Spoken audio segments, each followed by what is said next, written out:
Donc on va juste, je résume le cours qu'on a fait hier pour pouvoir avancer un peu. On va essayer de, c'est un cours de préparation sur Pessah. Peut-être Rabbi Yosef, vous mettez 1, 2, 3, 4, mais pas le même titre. Vous pouvez me changer de titre, mais Pessah 1, Pessah 2, Pessah 3, ok, 2022. D'accord? Bon, regardez, on va faire comme ça. En fait la question qu'on a posée, c'est quoi ce jour de Pessah, de la nuit du Seder, où on nous dit, Berish Galé, de façon évidente, que le jour de Pessah, on a le droit de passer à un niveau qui est largement supérieur à notre niveau naturel. Parce que vous savez qu'il est très dangereux de sauter les niveaux. Quelqu'un n'est pas religieux du tout, il devient religieux, en un jour il met le chapeau, la barbe, il se met à étudier toute la journée. On ne peut pas faire ça. Il faut y aller doucement. L'homme, il doit y aller doucement. On peut pas même quand quelqu'un devient riche très vite, en général, il redevient pauvre très vite. D'accord? C'est pas bien d'aller trop vite. Il faut laisser du temps au temps. Ok, bon. Pas au temps.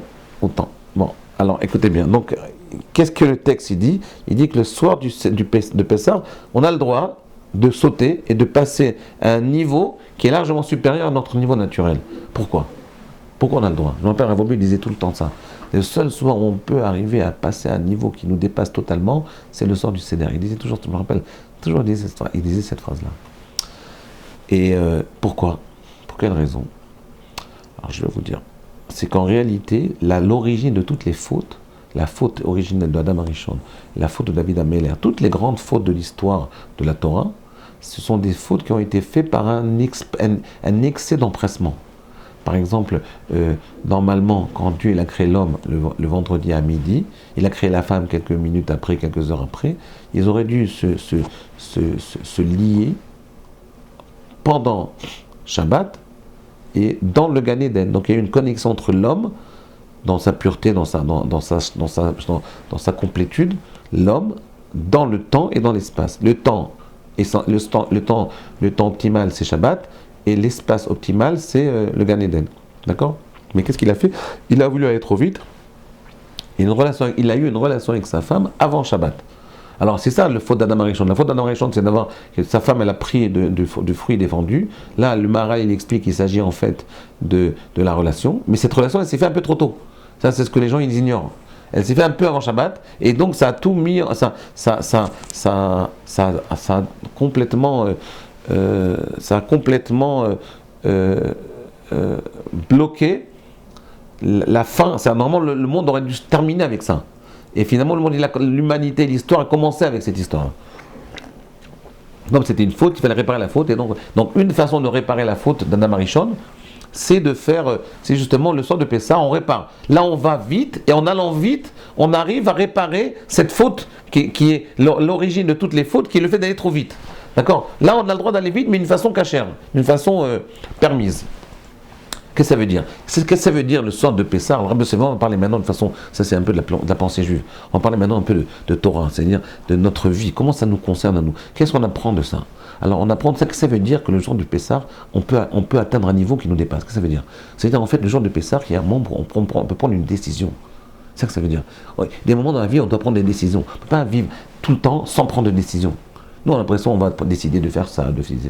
Mais à un moment, on doit prendre une décision qui va entraîner tout notre avenir. Comme on en a parlé il y a quelques jours, on a parlé le peuple juif, il mange des animaux qui ont le sabot fendu. Ça veut dire que la vision du futur, elle doit être pure. La vision du chemin qu'on doit prendre, c'est une vision qui doit être pure. Mais pour prendre un chemin qui est positif, on doit prendre des décisions.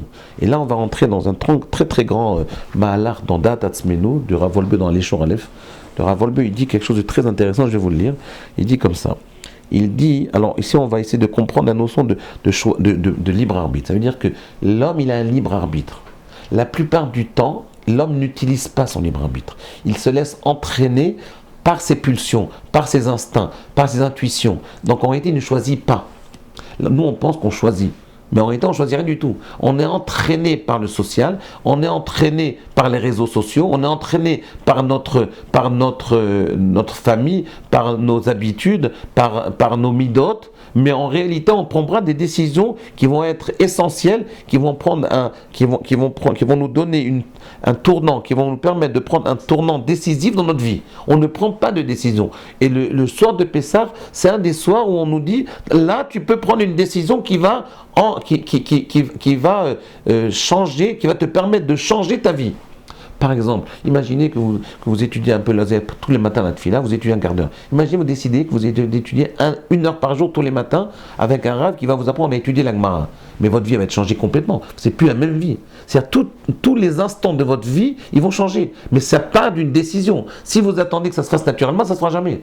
Le fait de prendre une décision que tous les matins je vais étudier 1 heure ou 2 heures, je vais rentrer maintenant dans la compréhension de la Torah, votre vie va changer. Votre compréhension de chaque mitzvah va changer. Votre compréhension de votre vie au niveau professionnel elle va changer. Votre compréhension de votre vie au niveau familial, au niveau de votre relation avec votre femme, avec vos enfants, avec votre boss, avec vos parents, elle va changer. Le fait de se mettre à étudier la Torah, ça va donner une direction nouvelle à votre vie.